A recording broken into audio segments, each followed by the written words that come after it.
Hey you guys, welcome back to my channel Books with Abhi and நான் Aparna. So இன்னைக்கு நம்ம என்ன பார்க்க போறோம் அப்படின்னா ஹாப்பினஸ் ஹேக்ஸ் அப்படின்ற இந்த புக்கோட சம்மரி அண்ட் ரிவ்யூ தான் பார்க்க போறோம்.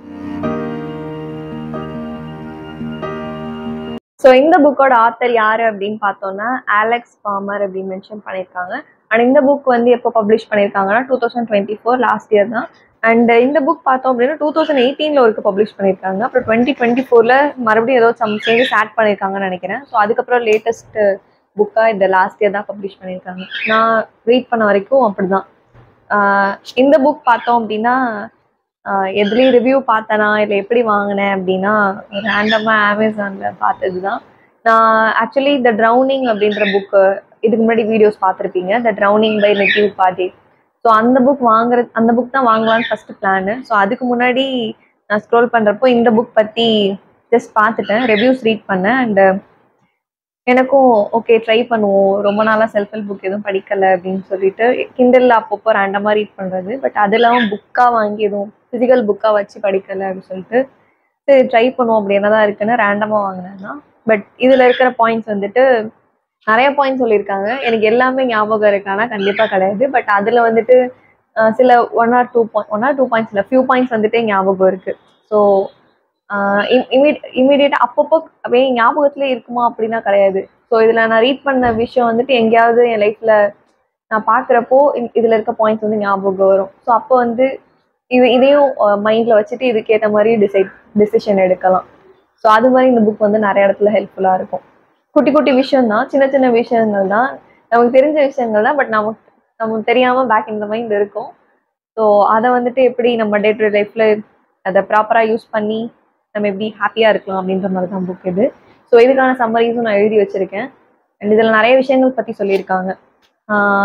ஃபஸ்ட்டு ஒர்க் பற்றி, அப்புறம் லைஃபு, ரிலேஷன்ஷிப்பு, ஃப்ரெண்ட்ஷிப்பு எல்லாத்துலேயும் வந்துட்டு ஹாப்பினஸ் எப்படி கொண்டு வரலாம் அப்படின்லாம் கொடுத்துருக்காங்க. ஸோ நம்ம எல்லாத்தையும் பார்க்க போகிறதுல ஃபியூ விஷயத்தை பார்ப்போம். மித்த எல்லாமே நான் டிஸ்கிரிப்ஷனில் கொடுத்துருங்க. நீங்கள் ஜஸ்ட் வீடியோ பார்த்துட்டு அதை ஜஸ்ட் ரீட் பண்ணி பாருங்கள், அதுவே உங்களுக்கு ஹெல்ப்ஃபுல்லாக இருக்கும். ஸோ இந்த புக்கில் பார்த்தோம் அப்படின்னா நிறைய விஷயங்கள் சொல்லியிருக்காங்க.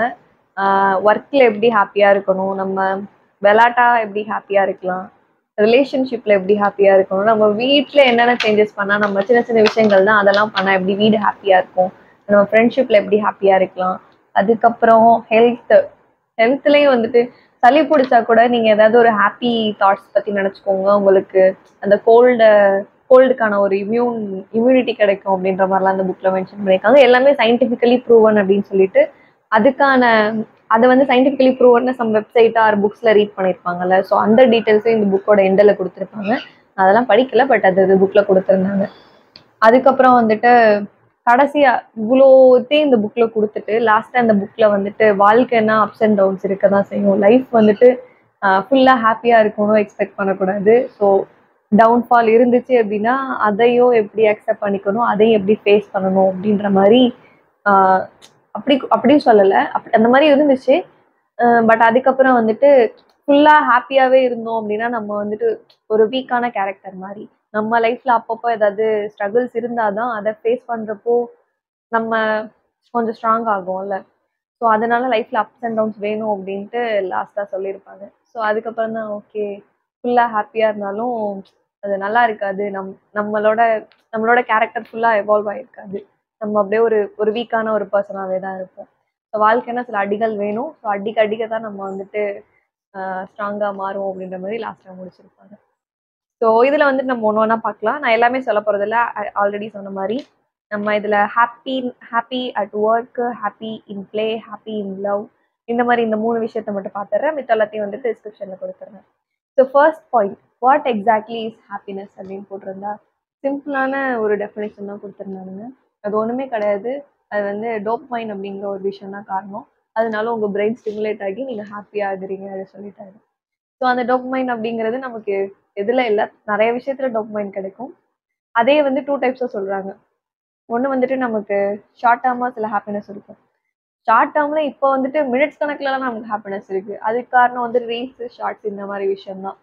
நம்ம மைண்டு ரொம்ப பிரெயின் இருக்கே ரொம்ப வந்துட்டு இன்ஸ்டன்ட் ஹாப்பினஸ் எக்ஸ்பெக்ட் பண்ணுது. ஒரு சின்ன ஒரு இப்போ ஒரு கொஞ்சம் ஏதாவது ஒரு ஜங்க்கு இல்லை ஏதாவது ஸ்வீட்டாக ஏதாவது சாப்பிட்ணும் அப்படி தோணுச்சு, ஏதாவது கேக்கோ ஐஸ்கிரீமோ சாப்பிட்ருவோம். ஸோ அதில் ஒரு ஹாப்பினஸ். ரீல்ஸ் செகண்டுக்கு செகண்ட் மினிட்டுக்கு மினிட் நம்ம ஸ்க்ரோல் பண்ணிட்டு இருக்கோம். அதெல்லாம் வந்துட்டு இன்ஸ்டன்ட் கிராட்டிஃபிகேஷன். ஸோ அது அது வந்து ஒரு வகையில ஹாப்பினஸ் தான். பட் அது that's not a proper way. இன்னொன்று வந்துட்டு லாங் டேர்ம் ஹாப்பினஸ் இருக்கு. அதுதான் வந்துட்டு ஒரு ஒரு ஆக்சுவல் ஹாப்பினஸ்ன்னு சொல்லலாம். நம்ம ஃபுல்ஃபில்மெண்ட் கண்டென்ட்டாக ஃபீல் பண்ணுறது. ஸோ அது 2 விஷயமா இருக்குது. இது மாதிரி குட்டி குட்டி இன்ஸ்டன்ட் கிராட்டிஃபிகேஷனும் இருக்குது, இது மாதிரியும் இருக்குது. அண்ட் இந்த ஷார்ட் டேர்ம் ஹாப்பினஸ்லேயே வேற சில இதெல்லாம் இருக்குது. நம்ம ஏதாவது மூவி பார்க்கறது, இந்த மாதிரி ஏதாவது ஒரு அட்வென்ச்சருக்கு போகிறது, அதுவும் இருக்குது. அதெல்லாம் நல்ல விஷயங்கள். பட் இந்த இன்ஸ்டன்ட் கிராட்டிஃபிகேஷன் சொல்லிட்டு இருக்கிற இந்த ஷார்ட்ஸு, ரீல்ஸு, சுகர் ட்ரீட்ஸு இதெல்லாம் வந்துட்டு அவாய்ட் பண்ணிக்கலாம் அப்படின்ற மாதிரி சொல்லியிருக்காங்க. ஸோ இதுதான் பேசிக்கலி இவ்வளோதான் ஹாப்பினஸ். அதுக்கு என்னென்ன பண்ணலாம் அப்படின்ட்டு நம்ம அடுத்தடுத்து பார்க்கலாம். நெக்ஸ்ட் விஷயத்துல வந்துட்டு ஃபோக்கஸ் ஆன் 40% அப்படின்னு சொல்லியிருந்தாங்க. சரி என்னடா சொல்ல வரீங்க அப்படின்னு உள்ள போய் பார்த்தா, நம்ம ஹாப்பினஸ்ல வந்துட்டு நம்ம ஹாப்பியா இருக்கோமோ சேடா இருக்கோமோ அதுல வந்துட்டு 50% வந்து நம்ம ஜெனடிக்ஸ் தான் காரணம் அப்படின்னு போட்டுட்டாங்க. அது எனக்கு ஒன்றும் புரியல. ஸோ அதை நம்ம அந்த 50% நம்மளால கண்ட்ரோலே பண்ண முடியாது. நம்ம ஹாப்பியோ சேடோ நம்ம மைண்ட் செட்டோ ஒரு 50% நம்ம நம்ம கண்ட்ரோலே கிடையாது. சரி அதை விட்டுருவோம். ரிமைனிங் 50% இருக்குல்ல அதை வந்து நம்ம கண்ட்ரோல் பண்ணலாம் அப்படின்ற மாதிரி தான் நான் நினச்சேன். அப்புறம் பார்த்தா அதுலேயும் வந்துட்டு ஒரு 10% வந்துட்டு அதுவும் நம்ம கண்ட்ரோலில் இல்லை. நம்ம சுற்றி நடக்கிற விஷயங்கள் அவங்க கண்ட்ரோலில் தான் இருக்குது அப்படின்னு சொல்லலாம். ஃபார் எக்ஸாம்பிள் ஒரு இப்போ நான் ஹாப்பியாக இருக்கேனா இல்லையா அப்படின்றதுல ஒரு 50% என் கண்ட்ரோலில் இல்லை, அது விட்டுலாம். சரி ரிமைனிங் 50% இருக்குது, இதுவாது என் கண்ட்ரோலில் இருக்குன்னு பார்த்தா அதுல 10% என் கண்ட்ரோல்ல இல்லை. ஃபார் எக்ஸாம்பிள் என்னை சுற்றி இருக்கிற விஷயம். இப்போ நான் இந்த இடத்துல வீடியோ எடுத்துட்டு இருக்கேன். ஸோ என்னால் ஹாப்பியாக எடுக்க முடியுது. இதே நான் வேற ஒரு இடத்துல எடுக்கலாம்னு பிளான் பண்ணி வச்சிருந்தேன். அந்த இடத்துல நான் எடுத்திருந்தா கண்டிப்பாக இவ்வளோ ஹாப்பியாக நான் அந்த வீடியோ என்னால் எடுத்திருக்க முடியாது. ஸோ அந்த அந்த சர்க்கம்ஸ்டான்சஸ் இருக்குல்ல, நம்மளை சுற்றி நடக்கிற விஷயம், நம்மளோட சரௌண்டிங்ஸு. ஸோ அது அந்த 10% வந்துட்டு அதுவும் நம்ம கண்ட்ரோலில் கிடையாது. ஸோ அது வந்து நம்ம சுற்றி இருக்கிற விஷயங்கள், நம்ம சுச்சுவேஷனை பொறுத்து. அண்ட் இன்னொரு 40% இருக்கு, அது நம்மளால கண்ட்ரோல் பண்ணலாம் அப்படின்னு சொல்றாங்க. நீங்க என்ன மாதிரியான சுச்சுவேஷன்ல இருக்கீங்கன்னு தெரியும், அதை இப்படி பண்ணா இப்படி ஆகுவீங்கன்னு தெரியும். ஸோ ஏதோ ஒன்று பண்ணணும்ல, அது பண்ணணும். ஸோ அது நீங்க சேஞ்ச் பண்ணிட்டா இப்ப இருக்கிற இந்த இதை வந்து ஹாப்பியா இருக்கலாம் அப்படின்ற மாதிரி சொல்லியிருந்தாங்க. அண்ட் இன்னும் நிறைய நிறைய பாயிண்ட்ஸ் இருக்கு, அதை நீங்க புக் வாங்கி ரீட் பண்ணுங்க. அண்ட் என்னதான் செல்ஃப் ஹெல்ப் புக் படிச்சாலும் அதை நிறைய இடத்துல ஹைலைட் பண்ணுங்க, நிறைய இடத்துல எழுதி வைங்க. நம்ம 100% ஆஃப் செல்ஃப் ஹெல்ப் புக் நமக்கு யூஸ்ஃபுல்லாக இருக்காது. பட் அட்லீஸ்ட் அதுலேருந்து ஒரு 20-30% ஆர் 40% நமக்கு வந்து ஹெல்ப்ஃபுல்லாக தான் இருக்கும். ஸோ ரீட் பண்ணுறது மட்டும் இல்லாமல் ஹைலைட் பண்ணுங்கள், எழுதி வைங்க. ஸோ அது ஹெல்ப்ஃபுல்லாக இருக்கும். அண்ட் நெக்ஸ்ட் பார்த்தோம் அப்படின்னா நிறைய விஷயங்கள் இருக்குது. அதில் நம்ம ஹாப்பி அட் ஒர்க் அப்படிங்கிற விஷயத்த பார்க்க போகிறோம். இந்த புக் வந்து லாஸ்ட் இயர் எனக்கு கிடச்சிருந்தா இன்னும் யூஸ்ஃபுல்லாக இருந்திருக்கும். But that's fine. First point இதில் என்ன சொல்லியிருக்காங்க அப்படின்னா, நம்மளோட ப்ரொடக்டிவிட்டி வந்துட்டு நம்மளோட ஹாப்பினஸ் டிபெண்ட் பண்ணி தான் இருக்குது. நம்ம ஹாப்பியாக இல்லைன்னா கண்டிப்பாக ஒர்க்கில் நம்மளால் 100% கொடுக்க முடியாது. கண்டிப்பாக நம்ம ப்ரொடக்டிவிட்டி குறைஞ்சிரும். ஸோ நம்ம ஹாப்பினஸ், நம்ம ப்ரொடக்டிவிட்டி வந்து எதை டிபெண்ட் பண்ணியிருக்குன்னா ஹாப்பினஸை டிபெண்ட் பண்ணி தான் இருக்குது அப்படின்னு சொல்லியிருக்காங்க. ஸோ அப்போ ஓகே, அப்போ ஒர்க் விஷயத்தில் எப்படி ஹாப்பியாக இருக்கிறது அப்படின்னா அடுத்த பாயிண்ட் கொடுத்துருக்காங்க, ஒரு கோல் சார்ட் கிரியேட் பண்ணுங்க அப்படின்ட்டு. நம்ம டெய்லி நமக்கு என்ன day to day some task assign பண்ணுவாங்க, அதை பண்ணுவோம். என்னோட இதில் சொல்லிட்டு இருக்கேன். அது மாதிரி ஒவ்வொருத்தருக்கும் ஒரு ஒரு ஒர்க் இருக்கும். ஸோ உங்கள் ஒர்க்கில் உங்களுக்கு டெய்லி இந்தந்த விஷயங்கள் நீங்கள் பண்ணியிருப்பீங்க. அதை அந்த நாளைக்கு மட்டும் பார்த்தோம் அப்படின்னா அது ரொம்ப சின்ன விஷயமா தெரியும். இதே நீங்கள் ஒரு கோல் சார்ட்னு வச்சு நீங்கள் என்னென்ன டாஸ்க் கம்ப்ளீட் பண்ணியிருக்கீங்க, என்னென்ன அச்சீவ் பண்ணியிருக்கீங்க, அதெல்லாம் நம்ம ட்ராக் பண்ணிகிட்டே வரப்போ ஒரு 2-3 மந்த்ஸ்க்கு அப்புறம் பார்க்குறப்ப அது ஒரு பெரிய விஷயமா தெரியும். அப்புறம் 6 மந்த்ஸ்க்கு அப்புறம் பார்க்குறப்ப ஓகே இவ்வளோ விஷயம் அச்சீவ் பண்ணியிருக்கோம் அப்படி தெரியும். அண்ட் ஒரு 1 இயர்க்கு அப்புறம் பார்க்குறப்ப அது இன்னும் பெரிய விஷயமா தெரியும். ஸோ ஆட்டோமேட்டிக்காக நமக்கு ஒரு மோட்டிவேஷன் வரும், நம்ம இவ்வளோ விஷயங்கள் பண்ணியிருக்கோம் அப்படின்ட்டு. அப்புறம் இன்னொன்று தெளிவாக சொல்லிட்டாங்க, நீங்கள் உங்கள் வேலை பார்க்குறீங்க அப்படின்னா காசுக்காக மட்டும் பார்க்காதீங்க, அதில் ஏதாவது ஒரு பர்பஸ் இருக்கணும் அப்படின்ற மாதிரி சொல்லியிருக்காங்க. என்னோட கேஸில் எனக்கு இப்போ இந்த இயர் இந்த ஒர்க் பார்க்குறேன் அப்படின்னா இதுலேருந்து ஏதாவது ஒன்று கற்றுக்கணும், அந்த மாதிரி. நாட் ஓன்லி ஃபார் மணி அப்படின்னு சொல்லியிருக்காங்க. பட் அல்டிமேட் ரீசன் எல்லாருக்கும் மணியாக தான் இருக்கும். பட் அப்பார்ட் ஃப்ரம் தட் வெறும் காசுக்காக மட்டும் பார்க்காதீங்க, அதுலேருந்து வேற என்ன விஷயங்கள் இருக்குது, வேற ஏதாவது ஒரு விஷயம் இருக்கும்ல, ஏதாவது ஒரு ஃபுல்ஃபில்மெண்ட் இருக்கும், இல்லை அந்த ஒர்க்கில் இருக்க பீப்புள் பிடிக்கும், இல்லை அந்த ஒர்க் இருக்கிற பிளேஸ் பிடிக்கும். ஸோ அந்த மாதிரி ஏதாவது ஒரு ரீசன் வச்சுக்கோங்க, நாட் ஓன்லி ஃபார் மணி அப்படின்னு சொல்கிறாங்க. அண்டு நம்மளோட ஒர்க் ஸ்பேஸ் இருக்குது, நம்ம எங்கேயாவது இருந்து ஒர்க் பார்க்குறோம் அப்படின்னா அங்கே ஏதாவது ஒரு பர்சனல் டச் இருக்கணும் அப்படின்னு சொல்கிறாங்க. நான் என்னோட ஒர்க் ஸ்பேஸில் பெருசாக எதுவும் பர்சனல் டச் வச்சதில்லை. என் பேக்கில் என்னென்ன இருக்கோ இந்த ஸ்பெக்ஸு அது இது அதை எடுத்து அப்படியே அரேஞ்ச் பண்ணி வச்சுருவேன், திரும்ப வரப்போ எடுத்து போட்டு வந்துடுவேன். பட் அது இல்லாமல் ஏதாவது நமக்கு பிடிச்ச பிளான்ட் வாங்கி வைக்கலாம், இல்லை இந்த ஃபோட்டோ வைக்கிறது. சில பேர் வந்துட்டு நம்மளோட கடவுள் அதெல்லாம் வச்சுருப்பாங்க, நான் என் ஆஃபீஸ்லேயே பார்த்துருக்கேன். அதெல்லாம் பார்க்குறப்ப நல்லாயிருக்கும். நான் இன்னும் ஃபாலோ பண்ணதில்லை. நான் என்னோட திங்ஸ் எல்லாம் அப்படி வச்சுட்டு வரதே எனக்கு அதுவே பெரிய பர்சனல் டச்சு. ஸோ அந்த மாதிரி நம்மளோட ஒர்க் ஸ்பேஸை கொஞ்சம் நமக்கு பிடிச்ச மாதிரி வச்சுக்கணும் அப்படின்னு சொல்கிறாங்க.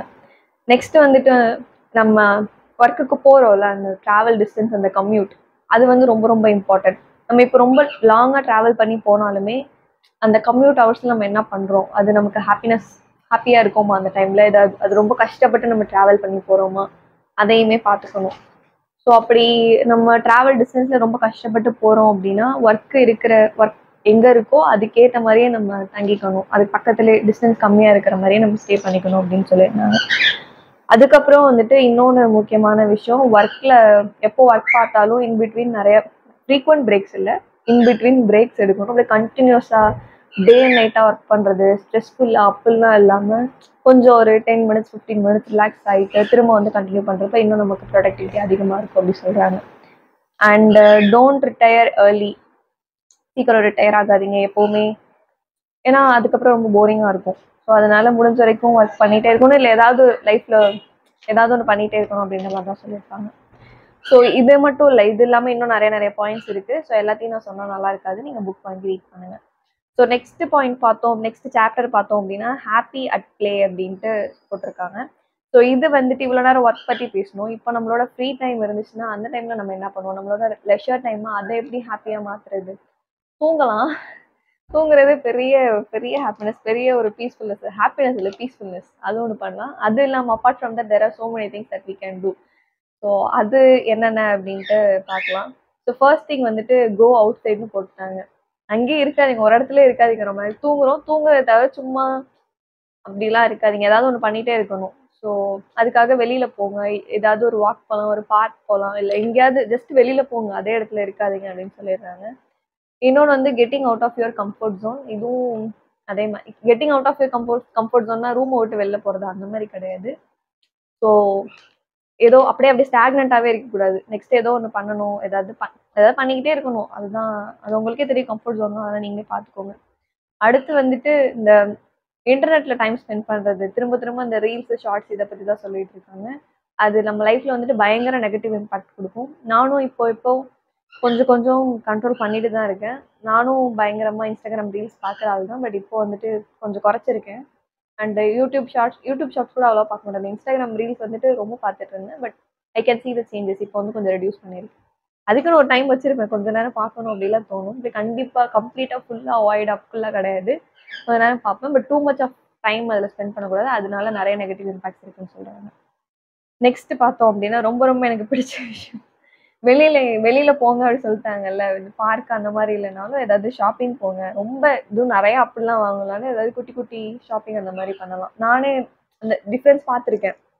ஏதாவது ரொம்ப ரூம்லேயே இருக்கிற மாதிரி இருக்கும், வெளியில போயிட்டு ஏதாவது எனக்கு பிடிச்ச விஷயத்த வாங்குறப்ப, இல்லை ஏதாவது புக்ஸ் வாங்க போறப்ப ரொம்ப ஹாப்பி ஆயிடுவேன். ஸோ அதெல்லாம் நல்லா இருக்கும். அப்படி இல்லைனா ரீட் பண்ணுங்க, அப்படி இல்லைன்னா விளையாடுங்க அப்படின்னு சொல்றாங்க. நெக்ஸ்ட் வந்துட்டு ஜாயின் அ ஸ்போர்ட் அப்படின்னு போட்டிருந்தாங்க. ஸோ லெஷர் டைமில் ஏதாவது உங்களுக்கு பிடிச்ச கேம்ஸ் ஏதாவது இருந்துச்சுன்னா வெளியில் அதுக்கான ஸ்போர்ட்ஸ் கிளப்லாம் நிறையா இருக்கும், அதில் போய் ஜாயின் பண்ணுங்கன்னு சொல்கிறாங்க. இதை நான் கன்சிடர் பண்ணணும்னு நினச்சேன். ஒரு தடவை நான் வெளில போயெல்லாம் விளாண்டுருக்கேன். பட் அது நல்லா இருந்துச்சு. அந்த டைம் அன்றைக்கி ஈவினிங் வந்து ரொம்ப ஹாப்பியாக இருந்தேன். ஸோ அதனால உங்களுக்கு பிடிச்ச ஸ்போர்ட்ஸ் ஏதாவது இருந்துச்சு அப்படின்னா கிரிக்கெட்டோ, பேட்மிண்டனோ, ஷட்டிலோ, வாலிபால், பாஸ்கெட் பால், எனிதிங், அது உங்களுக்கு பிடிச்ச மாதிரி இருந்துச்சு, நீங்கள் இருக்கிற ஏரியா பக்கத்தில் ஏதாவது இருக்குது, இல்லை ட்ராவல் பண்ணி போகிற மாதிரி இருந்தாலும் பரவாயில்ல, ஏதாவது ஒரு ஸ்போர்ட்ஸில் ஜாயின் பண்ணுங்க அப்படின்னு சொல்லியிருந்தாங்க. ஸோ அது ஆக்சுவலி ஐ ஃபெல்ட் தட் அது விளாண்டு முடிச்சதுக்கப்புறம் நல்லா ஹாப்பியாக தான் இருந்தது. அதுக்கப்புறம் சிட் பை த விண்டோ அப்படி போட்டிருந்தாங்க. ஒன்றுமே இல்லைனாலும் உட்காந்து வேடிக்கை பாருங்க அப்படின்னு போட்டிருக்காங்க. அதுவும் நல்லா தான் இருக்கும். நானும் வேடிக்கைலாம் பார்த்துருக்கேன். இங்கே கூட ஜன்னல் இருக்கு, உட்காந்து வேடிக்கைலாம் பார்த்துருக்கேன். அதுவும் நல்லா தான் இருந்துச்சு. அடுத்து வந்துட்டு இது ரொம்ப ரொம்ப இம்பார்ட்டண்டான விஷயம், மெட்டீரியலிஸ்டிக் திங்ஸை விட அதுக்கு ஸ்பெண்ட் பண்ணுறதை விட நீங்கள் ஏதாவது வெக்கேஷன் வெளியில் போகிறதுக்கு ஸ்பெண்ட் பண்ணீங்கன்னா அந்த மெமரிஸ் நமக்கு ரொம்ப நாளைக்கு இருக்கும். மெட்டீரியலிஸ்டிக் திங்ஸ்னாலும் ஏதாவது ஒரு நம்ம பொருள் வாங்கினாலும் நம்ம ஹாப்பியாக தான் இருப்போம். But at the same time நம்ம ஒரு எக்ஸ்பீரியன்ஸ் கெயின் பண்ணோம் அப்படின்னா அதில் இருக்கிற ஹாப்பினஸ் வேறு லெவல். ஸோ அதெல்லாம் பண்ணலாம் லெஷர் டைமில். நெக்ஸ்ட்டு வந்துட்டு ஹாப்பி இன் லவ், இது வந்து ரிலேஷன்ஷிப் பற்றி சொல்லியிருப்பாங்க. அதுக்கப்புறம் happy at home, friendship, health, அதெல்லாம் இருக்குது. அதை டிஸ்கிரிப்ஷனில் பாருங்கள். இது வந்துட்டு ஹாப்பி இன் லவ், இது பார்க்க போகிறோம். ஸோ எந்த ஒரு ரிலேஷன்ஷிப்லையும் வந்துட்டு கம்யூனிகேஷன் வந்து ரொம்ப ரொம்ப இம்பார்ட்டண்டான விஷயம். ஸோ கம்யூனிகேஷன் இல்லை அப்படின்னா அது அது அது ஒன்றும் ப்ராப்பரான ஒன்றுமே இல்லை. ஸோ கம்யூனிகேஷன் ரொம்ப இம்பார்ட்டன்ட், அதான் ஃபஸ்ட்டே சொல்லியிருந்தாங்க. இந்த டெக்ஸ்ட் பண்ணுறதை விட கால் பண்ணி பேசிடுறது இல்லை மீட் பண்ணுறது. ஸோ கம்யூனிகேஷன் ரொம்ப ரொம்ப மெயினான விஷயம். எந்த ஒரு ரிலேஷன்ஷிப்னாலும் ப்ராப்பராக உட்காந்து பேசணும். ஸோ நெக்ஸ்ட் பாயிண்ட் பார்த்தோம் அப்படின்னா, உங்கள் பார்ட்னர் இருக்காங்க அப்படின்னா அவங்களோட லைஃப்பில் அவங்களுக்குன்னு சில லைஃப் கோல்ஸ் இருக்கும், லாங் டேர்ம் கோல்ஸ்லாம் இருக்கும். ஸோ அதுக்கு வந்துட்டு நீங்கள் சப்போர்ட் பண்ணாமல் வேற யார் சப்போர்ட் பண்ண போகிறா அப்படின்ற மாதிரி கேட்டிருப்பாங்க. ஸோ அவங்க அதை அக்கம்ப்ளிஷ் பண்ணுறதுக்கு உங்களோட பார்ட்டும் அதில் இருக்கணும் அப்படின்னு சொல்லியிருக்காங்க. ஸோ நெக்ஸ்ட் பார்த்தோம் அப்படின்னா, ஏதாவது ஒரு குட் நியூஸ் இருந்தாலும் அதையும் சேர்ந்து தான் செலிப்ரேட் பண்ணணும். இதே டஃப் டைம்ஸ் இருந்தாலும் அந்த டைம்லையும் இட்ஸ் நாட் ஈச் அதர், 2 பேரும் சேர்ந்து அந்த டஃப்பான விஷயத்த பார்க்கணும் அப்படின்றது சொல்லியிருப்பாங்க. எதுலையுமே வந்துட்டு நான் நீ அந்த மாதிரி இல்லாம நமக்கு அந்த மாதிரி அப்படிதான் யோசிக்கணும் எந்த ஒரு விஷயமா இருந்தாலும் அப்படின்ற பாயிண்ட் அதுல சொல்லி இருந்திருப்பாங்க. நெக்ஸ்ட் வந்துட்டு ரிலேஷன்ஷிப்ல ஏதாவது ஒரு இஷ்யூ இருக்கு அப்படின்னா முதல்ல நீங்க ஒழுங்கா தூங்குறீங்களா பாருங்க அப்படின்ற பாயிண்ட் அதுல சொல்லியிருப்பாங்க. நானே தூக்கத்தை ப்ராப்பரா ஃபாலோ பண்ணணும். நெக்ஸ்ட் திங் வந்துட்டு இது ரீட் பண்ணவே நல்லா இருந்துச்சு. ஸோ இது என்னன்னா ஹவ் வி மெட் அப்படிங்கிற அந்த ஒரு கப்பல் வந்து ஃபர்ஸ்ட் டைம் மீட் பண்ணியிருப்பாங்க அப்படின்னா அது ரொம்ப ஒரு ஹாப்பியான மூமெண்ட். ஸோ அதை வந்து திரும்ப திரும்ப ரீகால் பண்ணி பார்க்கலாம், அதை பற்றி பேசலாம் அப்படின்னு சொல்லியிருந்தாங்க. ஸோ நெக்ஸ்ட் பார்த்தோம் அப்படின்னா sharing house hold work. So வீட்டு வேலையை வந்து பொண்ணுங்க தான் பண்ணணும் அந்த மாதிரிலாம் கிடையாது. ஸோ 2 பேருமே சேர்ந்து பார்க்குறப்போ அதில் ஒரு ஹாப்பினஸ் இருக்கும். ஸோ அதெல்லாம் எக்ஸ்பீரியன்ஸ் பண்ணி பாருங்க. ஸோ நெக்ஸ்ட் பார்த்தோம் அப்படின்னா ட்ரைங் நியூ திங்ஸ்ன்னு போட்டிருந்தாங்க. ஸோ இப்போ ஏதாவது ஒரு ரிலேஷன்ஷிப்ல நீங்கள் ஏதாவது ஒரு பர்டிகுலர் பிளேஸ்க்கு திரும்ப திரும்ப ஒரே விஷயத்த பண்ணாமல் ஒரே இடத்துக்கு போகாமல் புதுசாக ட்ரை பண்ணுங்க அப்படின்னு சொல்லியிருக்காங்க. புதுசாக ஏதாவது ஒரு டிஷ் செஞ்சு பார்க்கலாம், இல்லை புதுசாக ஏதாவது ஒரு ரெஸ்டாரண்ட்ல போய் சாப்பிட்லாம்.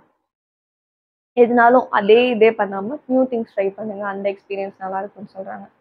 ஸோ நெக்ஸ்ட் விஷயம் எனக்கு ரொம்ப பிடிச்சிருந்துச்சு. ஒன்று என்னன்னா ஷேர்டு ஜேர்னல் அப்படின்னு போட்டிருக்காங்க. எனக்கு ஜேர்னல் எழுதுகிற ஹேபிட் இருக்குது. என்னோட டே டு டே ஆக்டிவிட்டிஸ் எல்லாத்தையும் மானிட்டர் பண்ணல அப்படின்னாலும் சின்ன சின்ன விஷயத்த நோட் பண்ணி வைக்க எனக்கு பிடிக்கும். ஸோ அது மாதிரி தனியாக ஜேர்னல்லாம் வச்சுருக்கேன். பட் இந்த ஷேர்டு ஜேர்னல் அப்படிங்கிற கான்செப்ட் நல்லா இருந்துச்சு. ஸோ அது என்னன்னா ஒரே ஜேர்னலில் 2 பேருமே எழுதிக்கலாம். ஏதாவது ஒரு ஹாப்பி மூமெண்ட் இருந்துச்சு, இல்லை ஏதாவது ஒரு சாரி சொல்லணும், அப்பாலஜைஸ், அந்த மாதிரி விஷயங்கள், இல்லை சோகமாக இருந்தாலும் அதையும் கூட எழுதி வைக்கலாம் தான் நினைக்கிறேன். ஸோ அதுக்கப்புறம் மறுபடியும் ஏதாவது ஹாப்பியான விஷயங்கள் அந்த மாதிரி எழுதிக்கலாம். ஸோ அப்போ வந்துட்டு ஓகே இந்த மாதிரி ஒரு ஸ்ட்ரகிள்லேருந்து நம்ம இப்படி வந்திருக்கோம் அப்படின்னு நிறைய விஷயத்துல அதில் ட்ராக் பண்ணலாம். ஸோ அதை அப்போ ரீட் பண்ணலன்னா ஆஃப்டர் ஒரு 6 months ஆர் 1 year அந்த மாதிரி ரீட் பண்ணுறப்ப அது வந்துட்டு ஒரு டைம் கேப்சூல் மாதிரி இருக்கும். So we have been through all this, இந்த மாதிரி டஃப் டைம்ஸ்லேயும் இருந்திருக்கோம், குட் டைம்ஸ்லேயும் இருந்திருக்கோம் அப்படின்ட்டு அதை ரீட் பண்ணி பார்க்குறப்ப நல்லா இருக்கும் அப்படின்னு போட்டிருந்தாங்க. ஸோ அது ரீட் பண்ணப்போ நல்லா இருந்துச்சு. ஸோ நெக்ஸ்ட் திங் பார்த்தோம் அப்படின்னா ஃபிசிக்கல் இன்டிமெசி அதை பற்றி போட்டிருந்தாங்க. ஸோ இதெல்லாம் தான் இந்த புக்ஸில் இருந்தது. அண்ட் இது இல்லாமல் இவ்வளோ பாயிண்ட்ஸ் இருக்குது, அதுக்கப்புறம் இவ்வளோ பாயிண்ட்ஸ் இருக்குது. ஸோ அதெல்லாம் நீங்கள் வந்து படித்து தெரிஞ்சுக்கோங்க. அண்ட் இன்னொன்று என்ன சொல்லணும்னு நினச்சேன்னா ஹைடெக் ஹாப்பினஸ்ன்னு போட்டிருந்தாங்க. இது ஃபுல்லாக சோஷியல் மீடியா பற்றி தான். அதில் இருக்க அந்த லைக்ஸுக்கு அடிக்ட் ஆகாதீங்க, இந்த ரீல்ஸ்க்கு அடிக்ட் ஆகாதீங்க, மற்றவங்களோட கம்பேர் பண்ணாதீங்க. அதுக்கப்புறம் இன்னொரு நல்ல விஷயம் போட்டிருந்தாங்க, டெய்லி வந்துட்டு சிரிச்ச மாதிரி ஒரு செல்ஃபி எடுத்துக்கோங்க அப்படின்னு போட்டிருந்தாங்க. இது எனக்கு புதுசாக இருந்துச்சு. அப்புறம் தான் எனக்கு ஸ்னாப் சாட் யூசஸ்லாம் ஞாபகம் வந்துச்சு. ஸோ ஸ்னாப் சாட் வந்துட்டு ஒரு எல்லாம் அங்கங்கே இந்த மாதிரி ஃபோட்டோ எடுத்து போடுவாங்களா, அது நல்ல வகையில் யூஸ் பண்ணலாம். டெய்லி சிரிச்ச மாதிரி ஒரு செல்ஃபி எடுத்து வச்சுக்கோங்க, அதுவே ஒரு லைஃப்பில் ஒரு மிகப்பெரிய ஹாப்பினஸ் வந்து நல்லா சொல்லியிருந்தாங்க. அதுக்கப்புறம் இந்த மொபைல் டிவி இதை பார்க்குறதுக்கு ரேடியோ கேளுங்க, சாங்ஸ் கேளுங்க, அந்த மாதிரி சொல்லியிருந்தாங்க. ஸோ நிறைய விஷயங்கள் இருக்குது, அதை நீங்கள் ரீட் பண்ணுங்கள், டிஸ்கிரிப்ஷன்லேயும் கொடுக்குறேன். ஸோ இதெல்லாம் தான் இந்த புக்கில் நான் ரீட் பண்ணேன். ஸோ இதுக்கப்புறம் நீங்கள் அடிக்கடி செல்ஃப் ஹெல்ப் புக்ஸும் பார்க்கலாம், ஃபிக்ஷன் புக்ஸும் இருக்கும், கண்டிப்பாக இருக்கும். அதுதான் நான் மோஸ்ட்லி ரீட் பண்ணுவேன். இன் பிட்வீன் வந்துட்டு நீங்கள் செல்ஃப் ஹெல்ப் புக்ஸும் பார்க்கலாம். ஸோ அவ்வளோதான், இன்னைக்கு வீடியோ முடிஞ்சு. பிடிச்சிருந்துச்சுன்னா லைக், கமெண்ட், ஷேர், சப்ஸ்கிரைப் பண்ணிடுங்க. நெக்ஸ்ட் வீடியோவில் பார்க்கலாம். பாய் பாய்.